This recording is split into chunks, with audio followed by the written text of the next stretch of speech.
Welcome to the Enva He Meant Company Music Podcast with your hosts KP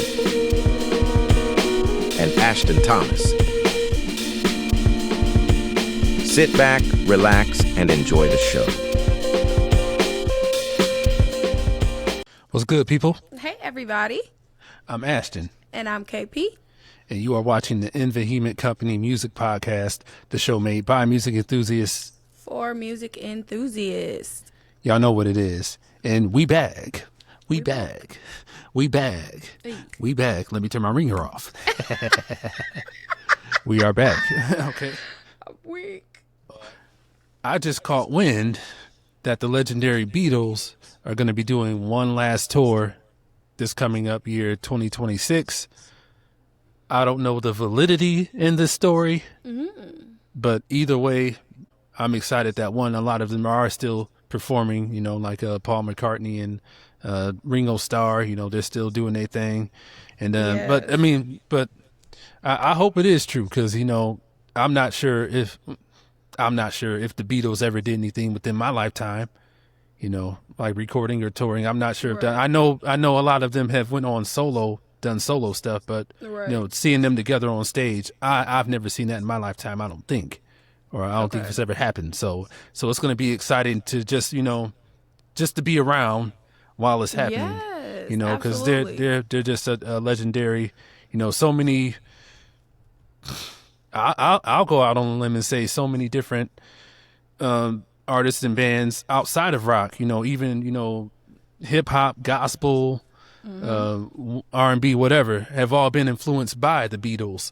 So salute to them, and I do hope that this is true, because this is going to be, it's just going to be fun just keeping up with everything, even if I don't see a show. It's going to be fun keeping up with everything. So Beatles 2026 on tour for one last time.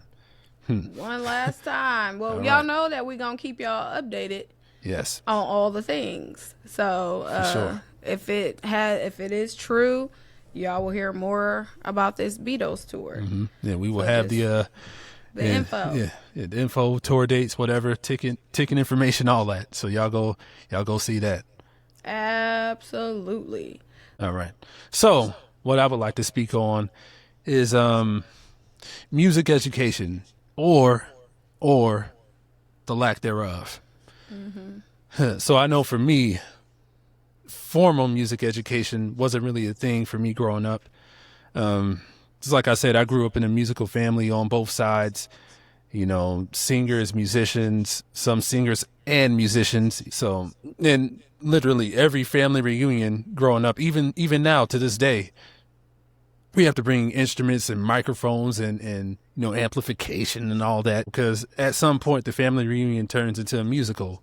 And so we literally spend an hour or two, while everybody's cleaning up and wiping off tables and folding chairs, a few of us are still singing and playing. So, musical fan, I want to say I really didn't get into it, not a lot, until I want to say my freshman year of high school. I remember the night before we were about to start band camp, my dad gave me this one marching band drum book with all these different just patterns and rudiments, and just teaching me how to read all the basic stuff. So, that was pretty much my intro to it, but I really didn't get heavy into it until I was in college, really. Because, up until that point, I don't want to necessarily say that I needed to, but it wasn't something that was very, not needed for the stuff I was doing. Because, but I will say that I am glad that I actually went back to school and got the formal education, because really it's coming in handy with me being an instructor. Yes. So I'm now teaching my students how to read and all that stuff. So, but yeah, it really wasn't a thing for me until I got into college.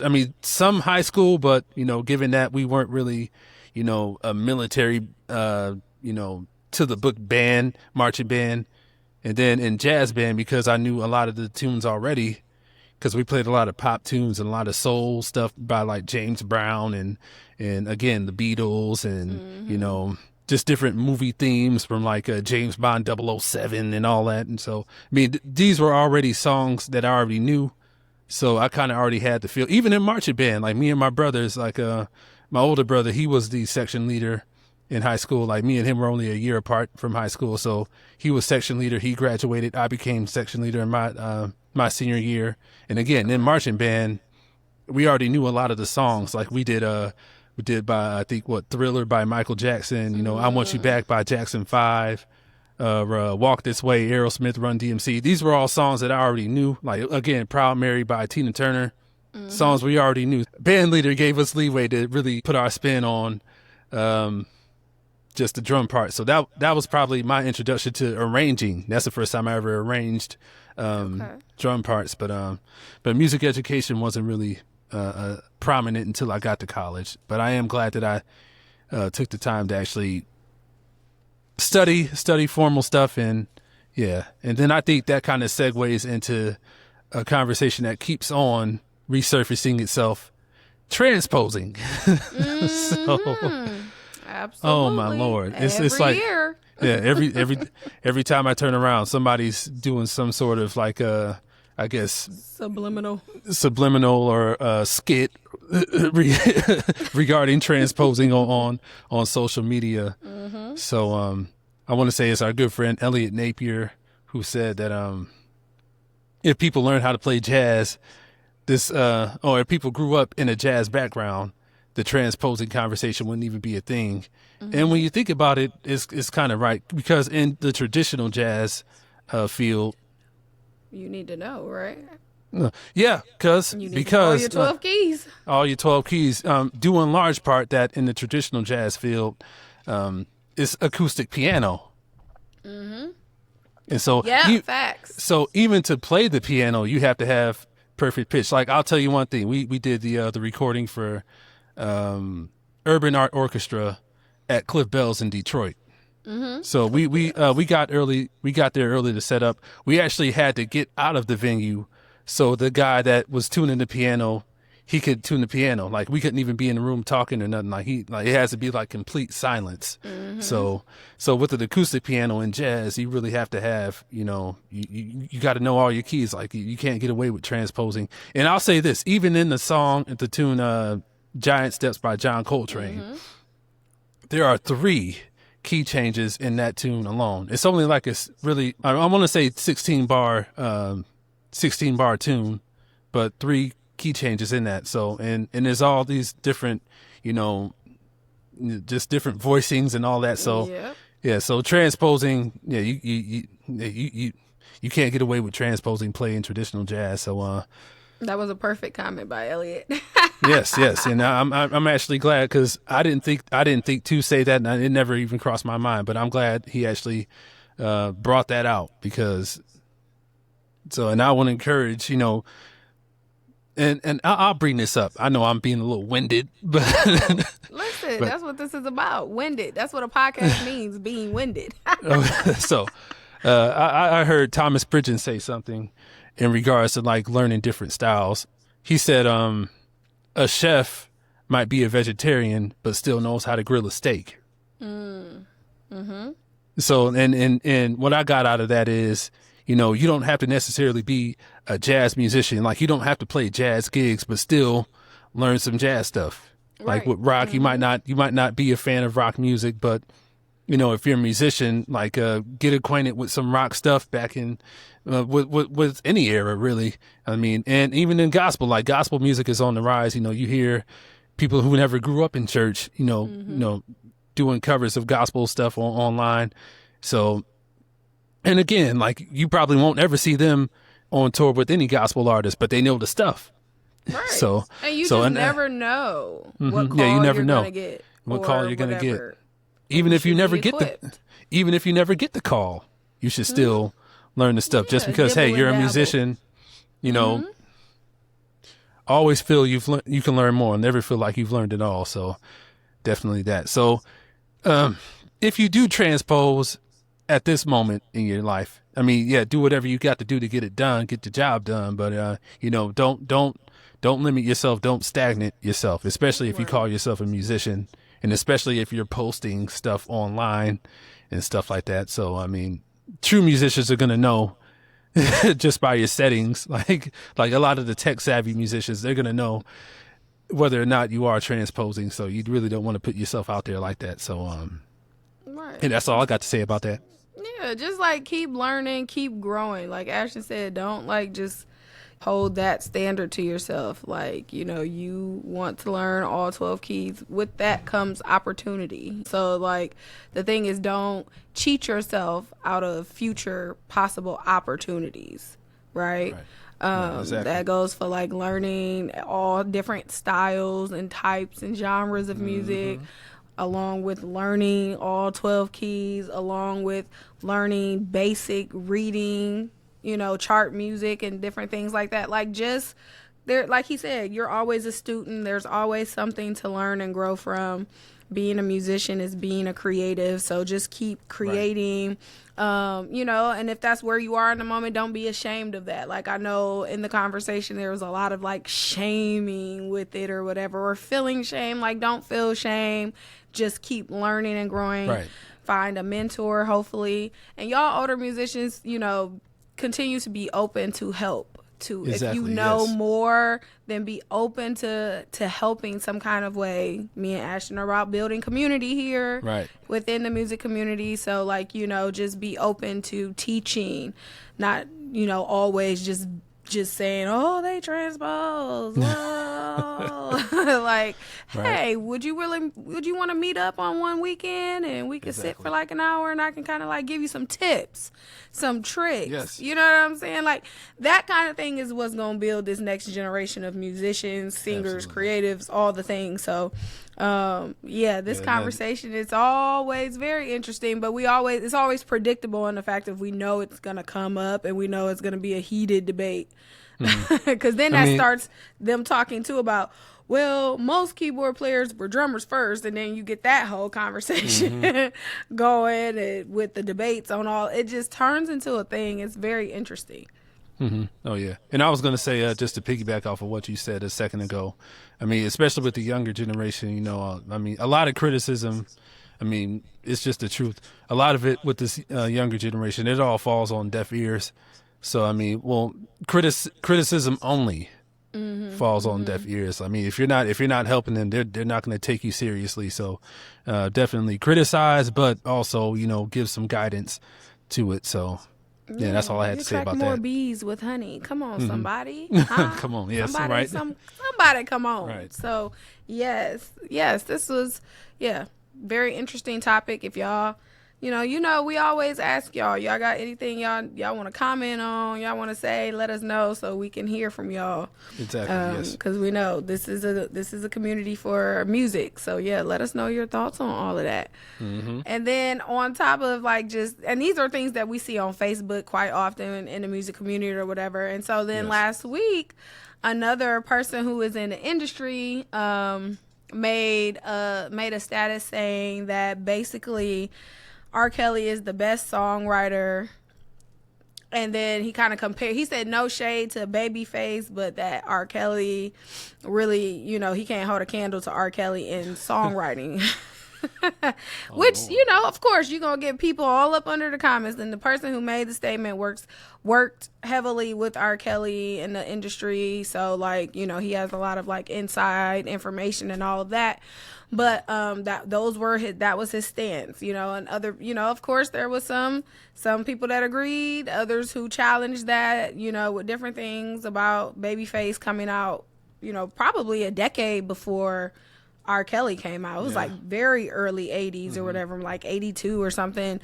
And R. Kelly didn't emerge until early 90s with public announcement first, and then his own solo album 12 Play and Onward and Upward, right? So the argument that the gentleman was making was basically like, hey, Babyface is super dope, whatever, but R. Kelly can write a song for a rapper, write a song for opera, write a song, you know, for just anything. And we all know that is true, you know. But also Babyface has his own credits. He has a lot of hits with pop artists, you know, R&B artists, all kinds of different genres of music. He has written a lot of music that are in movies, as well as R. Kelly. Like, it's it's like you could go bounce it back and forth within them. Like, but Babyface is like a legendary songwriter, producer, all the things, is written for any and almost everybody's very, he's highly respected in that world or whatever. So that was really the argument. We had another guest on here, y'all have seen already, say that R. Kelly, that they believe R. Kelly is their favorite, is the best songwriter, period, too. So, like, we know that this is like, a lot of people feel this exact way. You have any thoughts on that? Between the two of them, I would have to give the edge to one Robert Lamar Jenkins Kelly III. I would have to. Because his whole name, it's cracking me up. It's tearing me down. But I'll say, well, I think my mind went back to, because I saw some a Winans video with a song called Payday. R. Kelly, he was like the rapper on that video. I think he probably produced the track. I'm not sure if he did or whatever, but just seeing him, I think I'm like, man, the irony in that. Like not singing but rapping on a gospel song. I mean, I know, but he has a church background, so it's not too far fetched. But my thing is the whole Trapped in the Closet series. Yeah, buddy. I'm like, he put his foot up in that thing. And I mean, there hasn't been like it. There hasn't been an artist before or after that has done anything like that. And so, I mean, that alone, I mean, you thought it was over after what, part 3 or part 4, and then years later he came back with more of it. So it's like, man, he put his foot up in that thing, huh? Okay, so his whole entire foot. So I think, it's just kind of hard to compare. It's kind of like apples and oranges in a way. Yeah. Like, so, I mean, yeah, it's you get what I mean? Yeah, it's really not a fair comparison, but I think for me personally, everybody's entitled to their opinion. I'm entitled to mine, True. huh? So, but I mean, but but at the same time, I am more familiar with R. Kelly's work anyway, because I mean, again, I really didn't grow up big on R&B music, but I was hearing this stuff all over. And then, how could you not? We're 90s kids, so Space Jam, I Believe I Can Fly, Yep, those are all like classic crossover songs too that he had. And I mean, not to mention, how could you not? Like, R. Kelly has 18 studio albums, 133 singles. Like, I mean, he dominated the late 90s, early 2000s. Like, right. I mean, on top of that's just his solo stuff. Like, Babyface is more known for the work he's done for others. Like, he has some great stuff for himself too, right? But Babyface is known for creating hits for other niggas. Period. Yeah, I do Whereas love R. his Kelly, stuff for Tony Braxton. You know what I'm saying? Like, all the stuff he did for Waiting to Exhale, Tony Braxton, Whitney Houston. Like, he's produced and wrote for numerous people. But R. Kelly is known for just R. Kelly stuff and doing things for other people. Like, he did that Life soundtrack too. Like, he got movie stuff under his belt as well. I Believe I Can Fly. Just so, like, I mean, but like you said, and I said, it's like comparing apples to oranges. Like, Babyface, you just can't deny it. Like, Babyface is in the Hall of Fame. Babyface is Babyface Edmonds. Huh? Like, Kenny Babyface Edmonds, come on. Period. Like, I mean, amazing. So, yeah. But I just thought that was interesting. We love a good debate. We love hearing, opinions or whatever. Both of them are incredible artists, writers, producers in their own right. So we respect them highly, both of them. Yes. But if y'all got some thoughts on y'all's favorite between the two and why, of course, let us know below. We want to know. Listen, we're just here to bring the news, thoughts and ideas and concepts. Right. But let us know. But, piggybacking off of that, we're talking about music and authenticity and writing and all that. Let's talk about the AI artists. No, do we have to? I mean, we do because, literally, we just found out that this AI artist, Zaina Zanaya, I don't even know how to pronounce the girl name, Zanaya Monet, created by a human named Talisa Nikki Jones. That's who's behind this AI artist, Zanaya Monet, right? Signed a $3 million deal with Hallwood Media. Crazy. Jesus. Her music is described as R&B with strong 90s influences. She has 465,000 monthly Spotify listeners. And some say 674,000, depending on what, source you go to.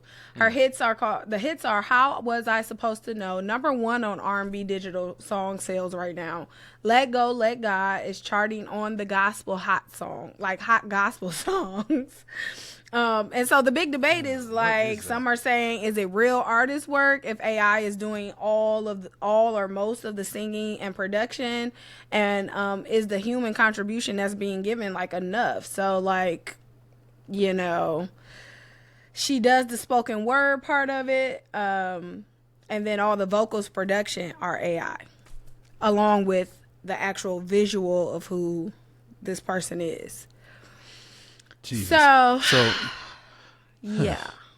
So I'll say this, and my brother, he actually sent some video to another Facebook group that he and I are both in, the Lorain County musicians community.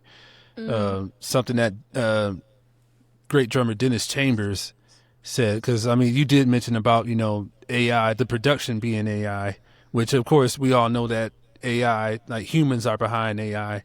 And so if you really think about it, it's musicians that are putting other musicians out of business and not giving them work. So isn't Suno, just a quick break, isn't that what Timbaland is responsible for? Yes. Right? Okay. And so it's definitely, not fair.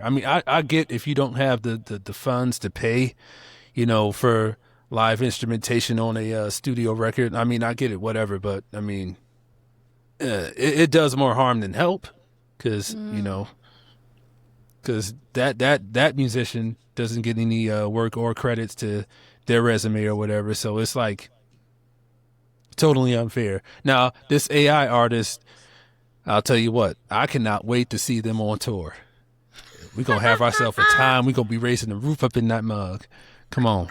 So yeah, I cannot wait. Oh my goodness. Listen. That's interesting. All I think about is before AI and all that, Milli Vanilli and how they did that thing or whatever before they got caught, the lip syncing. The only thing I can think of is they're just gonna have, if they go on tour, it's gonna be somebody doing something like that, somebody that's similar in looks that they already have out to do it. That's what how else are they going to do it? That's the only way. Yeah, that's really, and then they better hope like hell that software doesn't crash, because if it does, then there goes that. So right, there goes that, the first AI artist to go on tour, and it very interesting. It's just, we are fully in support of real, authentic music over here. We have made no qualms about that in our previous episodes with talking about AI before we even found out about this artist. So we're always standing behind real live instrumentation, human musicians, human artists and singers. And this Talisa Nikki Jones seems to be a creative in her own right if she's writing the music. So my thing is, why can't you just write the music and give it to an artist? Come on. You don't have to create a whole AI version of yourself and whatever. Give that to an actual real artist to use. Yeah, do you not know people? What's going on? Yeah, I just would like to know the thought behind it. But then also, even, with production, a lot of people don't use live instrumentation anymore. And on their albums, but they get their music from producers, right, who create the beats and whatever. So with this, the issue that I think I have with it, when all of this kind of came up with me like a couple months ago, when Timbaland was introducing all of this or whatever, there were some beats that were stolen. Right. And were credited back to the artist from just fans being like, hey, that's so and so. Right. You know what I'm saying? And it was talked about on another podcast, where like that, like to hear it was just actually really insane. Like, Timbaland, like, we thought you was better than this. Like, we was like, I was so annoyed by that. So it's like, with this AI production or whatever, where are they getting the stuff? Exactly. Like, are you taking samples and stuff from other people who are out here putting, their hard work into beat making? Because beat making is still a creative art process. Like, we stand behind producers, all of that, who are doing their own stuff. So, like, that's taking them out of work. If you literally are just going to steal their stuff and remix it. Now, it does pose a question when, going back to Timbaland stealing beats for this, and then putting it on the AI artist that he has. It poses a question: how many more beats did he steal in the past with all the hit records that he's put out with Aaliyah and Justin Timberlake and whoever else?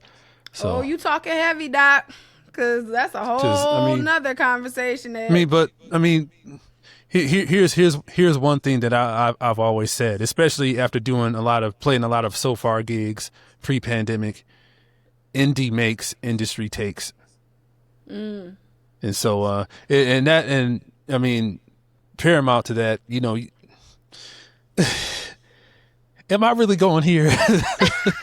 Every episode you say, am I really going to say this? Yes, you really are going to say All right, so there's an artist from the Bay Area, which I probably should have asked Chastity if she knew her, Grace Boogie, who put out some independent stuff between 2020 and 2021. What I heard, Adele stole a lot of that music for an album that came out like a year later after Grace Boogie had put out her EP. I heard about that. So it's like, my point is not even concept, just, major artists stealing work from independent artists or unknown artists is not new, Elvis was doing it back in the 50s and 60s. So yeah, this has been going on for a very long time. And but even so, to the point where AI is involved in this kind of what's going on? What's really going on here? What's really going on here? But a $3 million deal, for somebody I would love who can't to know the ins and outs of that, because somebody who works in the industry was saying they would love to see that contract, because they're trying to figure out how are they gonna get the return on this $3 million deal or whatever. So it's just all very interesting. Probably $2.5 million in taxes, maybe. So, man. Yeah, we're gonna get us somebody in here that understands all this stuff to really get to the bottom of this. Break that stuff down, like contracts and record sales and record deals and yada yada yada. So yeah, that's the next. We're gonna get somebody on here to talk about that, because that is interesting. Like $3 million, yikes, for somebody who can't even physically see a dime of that money. Right, because my thing is, okay, does Zanaya, will Talisa get this money? Nikki Jones, that's what I'm gonna call her. Nikki. Will Nikki get this money? You get what I'm saying?